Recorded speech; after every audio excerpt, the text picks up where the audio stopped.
Oui, merci Monsieur le Président, Monsieur le rapporteur général, Monsieur le Ministre.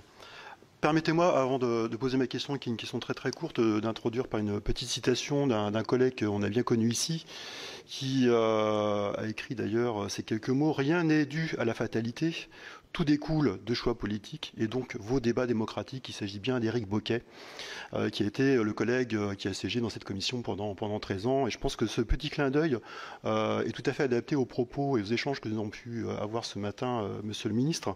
Et donc j'en viens à ma question, qui est une question assez simple. Lors de la présentation du PLF pour l'année 2025, le ministre de l'Économie et des Finances et de l'Industrie, Antoine Armand, a livré sa feuille de route.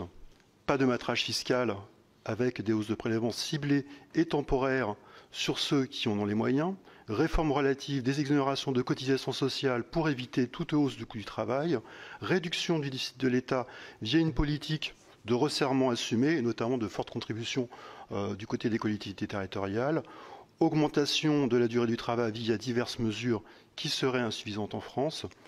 Monsieur le maire, voyez-vous la différence entre la politique de l'offre que vous avez menée pendant 7 ans à Bercy et celle de votre successeur, Antoine Armand? Sur la politique, que j'appelle pas la politique de l'offre, mais la politique du travail, c'était la deuxième question qui m'était posée.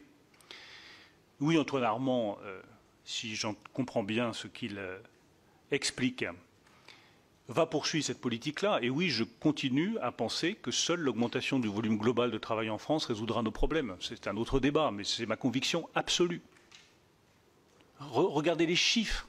Ils sont hélas sans appel. Parce qu'on rentre plus tard sur le marché du travail, parce qu'on en sort plus tôt, le volume global de travail est beaucoup plus faible que dans d'autres pays de l'OCDE, alors qu'il y a beaucoup plus de dépenses sociales. Mais c'est ça le vrai problème des finances publiques françaises. Et nous avons commencé à le résoudre avec la réforme des retraites, avec la réforme de l'assurance chômage. Et il faut simplement aller plus loin, mais nous avons commencé à régler ce problème-là. Mais c'est un autre débat.